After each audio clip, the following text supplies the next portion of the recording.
व्रत कथा।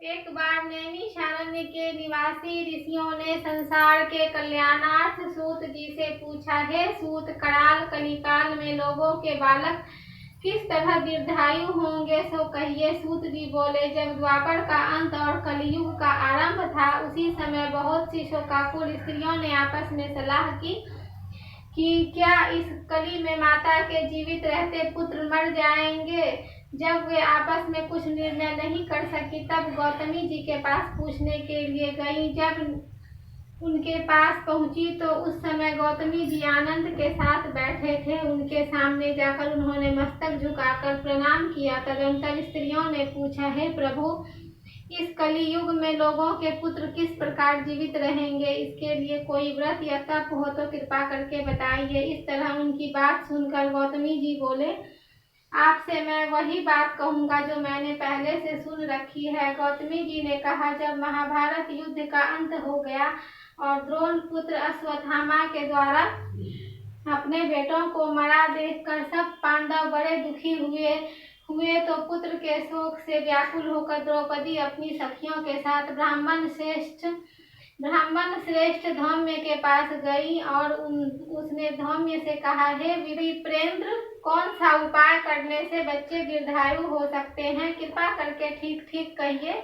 धौम्य बोले, सतयुग में सत्य वचन बोलने वाला, सत्याचरण करने वाला, समदर्शी जिमूतवाहन नामक एक राजा था। एक बार वह अपनी स्त्री के साथ अपनी ससुराल गया और वहीं रहने लगा। एक दिन आधी रात के समय पुत्र के शोक से व्याकुल होकर कोई स्त्री रोने लगी, क्योंकि वह अपने बेटे के दर्शन से निराश हो चुकी थी। उसका पुत्र मर चुका था। वह रोती हुई कहती थी, हाय मुझ बूढ़ी माता के सामने मेरा बेटा मरा जा रहा है। उसका रुदन सुनकर राजा जिमूतवाहन का तो मानो हृदय विदीर्ण हो गया। वह तत्काल उस स्त्री के पास गया और उससे पूछा, तुम्हारा बेटा कैसे मरा। बूढ़ी ने कहा, गरुड़ प्रतिदिन आकर गांव के लड़कों को खा जाता है। इस पर दयालु राजा ने कहा, माता अब तुम रो मत, आनंद से बैठो, मैं तुम्हारे बच्चों को बचाने का यत्न करता हूँ। ऐसा कहकर राजा उस स्थान पर गया जहाँ गरुड़ आकर प्रतिदिन मांस खाया करता था। उसी समय गरुड़ भी उस पर टूट पड़ा और राजा के शरीर का मांस खाने लगा। जब अतिशय तेजस्वी गरुड़ ने राजा का बायां अंग खा लिया तो झटपट राजा ने अपना दाहिना अंग फेरकर गरुड़ के सामने कर दिया। यह देखकर गरुड़ जी ने कहा, देव योनियों में तुम कौन हो, तुम मनुष्य तो नहीं जान पड़ते। अच्छा, अपना जन्म और कुल बताओ। पीड़ा से व्याकुल मन वाले राजा ने कहा, हे पक्षीराज, इस तरह के प्रश्न करना व्यर्थ है, तुम अपनी इच्छा भर मेरा मांस खाओ। यह सुनकर गरुड़ रुक गए और बड़े आदर से राजा के जन्म और कुल की बात पूछने लगे। राजा ने कहा, मेरी माता का नाम है शैव्या और मेरे पिता का नाम शालिवाहन है। सूर्यवंश में मेरा जन्म हुआ और जिमूतवाहन मेरा नाम है। राजा की दयालुता देखकर गरुड़ ने कहा, हे महाभाग, तुम्हारे मन में जो अभिलाषा हो वह वर मांगो। राजा ने कहा, हे पक्षीराज, यदि आप मुझे वर दे रहे हैं तो वर दीजिए कि आपने अब तक जिन प्राणियों को खाया है वे सब जीवित हो जाएं। हे स्वामीन, अब से आप यहाँ बालकों को न खाएं और कोई ऐसा उपाय करें कि यहाँ जो उत्पन्न हो वे लोग बहुत दिनों तक जीवित रहें। धौम्य ने कहा कि पक्षीराज गरुड़ राजा को वरदान देकर स्वयं अमृत के लिए नागलोक चले गए। वहां से अमृत लाकर उन्होंने उन मरे मनुष्यों की हड्डियों पर बरसाया। ऐसा करने से सब लोग जीवित हो गए जिनको कि पहले गरुड़ ने खाया था। राजा के त्याग और गरुड़ की कृपा से वहां वालों का बहुत कष्ट दूर हो गया। उस समय राजा के शरीर की शोभा दुनी हो गई थी। राजा की दयालुता देखकर गरुड़ ने फिर कहा, मैं संसार के कल्याणार्थ एक और वरदान दूंगा। आज अश्विन कृष्ण सप्तमी से रहित शुभ अष्टमी तिथि है। आज ही तुमने यहाँ की प्रजा को जीवन दान दिया है। हे वत्स, अब से यह दिन ब्रह्म भाव हो गया है। जो मूर्ति भेद से विविध नामों से विख्यात है, वहीं त्रैलोक्य से पूजित दुर्गा अमृत प्राप्त करने के अर्थ में जीवित पुत्रिका कहलाई है। सो इस तिथि को जो स्त्रियां उस जीवित पुत्रिका की और कुश की आकृति बनाकर तुम्हारी पूजा करेंगी तो दिनों दिन उनका सौभाग्य बढ़ेगा और वंश की भी बढ़ती होती रहेगी। हे महाभाग, इस विषय में विचार करने की भी आवश्यकता नहीं है। हे राजन, सप्तमी से रहित और उदया तिथि की अष्टमी को व्रत करें, यानी सप्तमी विध अष्टमी जिस दिन हो उस दिन व्रत न कर शुद्ध अष्टमी को व्रत करें और नौवीं में पारण करें। यदि इस पर ध्यान न दिया गया तो फल नष्ट हो ही जाएगा और सौभाग्य तो अवश्य नष्ट हो जाएगा। जिमूत वाहन को इस तरह का वरदान देकर गरुड़ वैकुंठ धाम को चले गए और राजा भी अपनी पत्नी के साथ अपने नगर को वापस चले आए। धौम्य द्रौपदी से कहते हैं, हे देवी, मैंने यह अतिशय दुर्लभ व्रत तुमको बताया है। इस व्रत को करने से बच्चे दीर्घायु होते हैं। हे देवी, तुम भी पूर्वोक्त विधि से यह व्रत और दुर्गा जी का पूजन करो तो तुम्हें अभिलाषित फल प्राप्त होगा। मुनिराज, धौम्य की बात सुनकर द्रौपदी के हृदय में एक प्रकार का कौतूहल उत्पन्न हुआ और पूर्ववासिनी स्त्रियों को बुलाकर उनके साथ यह उत्तम व्रत किया।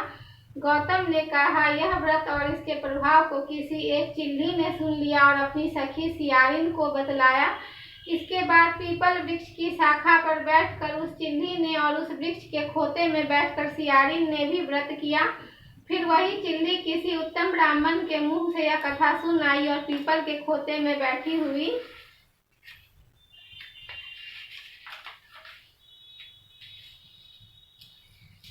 अपनी सखी को सुनाया। सियारिन ने आधी कथा सुनी थी कि उसे भूख लग गई और वह उसी समय सबसे भरे हुए शमशान में पहुंची। वहां उसने इच्छा भर मांस का भोजन किया और चिल्ली बिना कुछ खाए पिए रह गई और सवेरा हो गया। सवेरे वह गौशाले में गई और वहां गौ का दूध पिया। इस तरह नवमी को उसने पारण किया। कुछ दिनों बाद वे दोनों मर गई और अयोध्या में किसी धनी व्यापारी के घर जन्मी। संयोग से उस दोनों का जन्म एक ही घर में हुआ जिसमें सियारिन ज्येष्ठ हुई और चिल्ली छोटी। वे दोनों सभी शुभ लक्षणों से युक्त थी, इसलिए बड़ी लड़की काशीराज और छोटी उसके मंत्री के साथ गृहपत्य अग्नि के सामने विधि पूर्वक ब्याही गई। पूर्व जन्म के कर्म फल से वह मृगनयनी रानी हुई।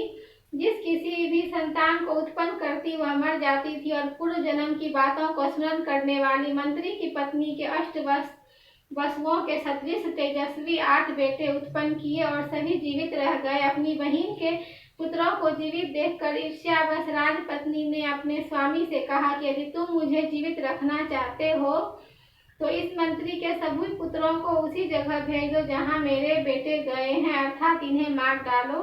यह सुनकर राजा ने उस मंत्री के पुत्रों को मारने के लिए कई प्रकार के उद्योग किए, पर मंत्री पत्नी ने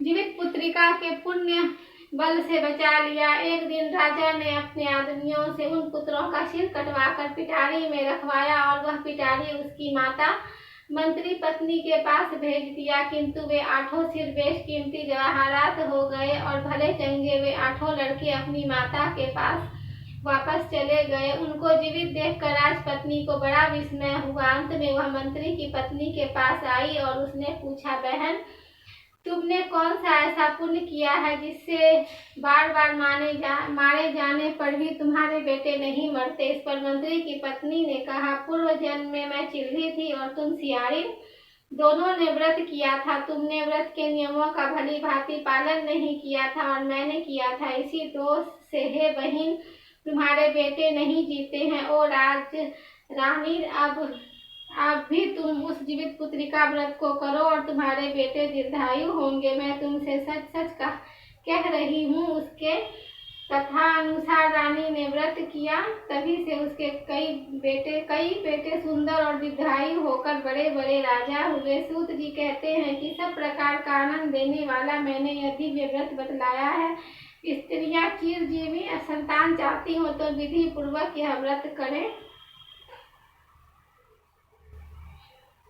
जीवित पुत्रिका व्रत कथा समाप्त।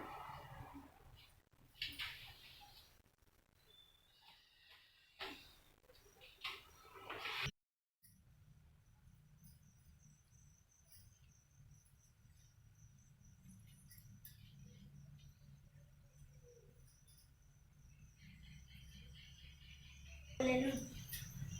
दुर्गा जी का तो नाम था बुक में।